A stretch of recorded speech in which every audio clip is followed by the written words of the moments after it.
Welcome to the Salmon Runs YouTube. Enjoy the video. You start by turning on NFC and opening Yono Sbi. This lets the phone read contactless chips. Once done, make sure the app is updated and you're signed in, so permissions register.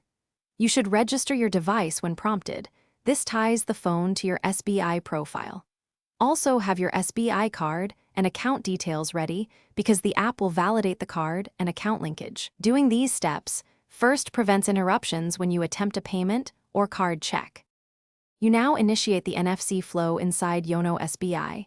Pick cardless withdrawal, card verify, or mobile payments. When the app asks for NFC and location permissions, accept them.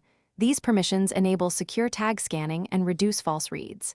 Next, hold your phone's NFC antenna, usually the back center, close to the card or ATM NFC pad, and keep it steady for 3 to 5 seconds.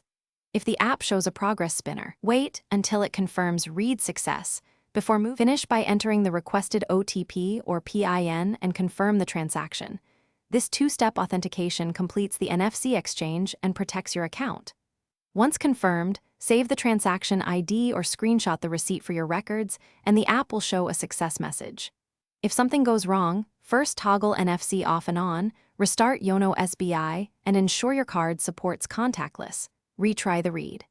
If failures persist, reboot the phone or contact SBI support with the transaction ID for faster resolution. Thanks for watching. Consider subscribing if we helped you.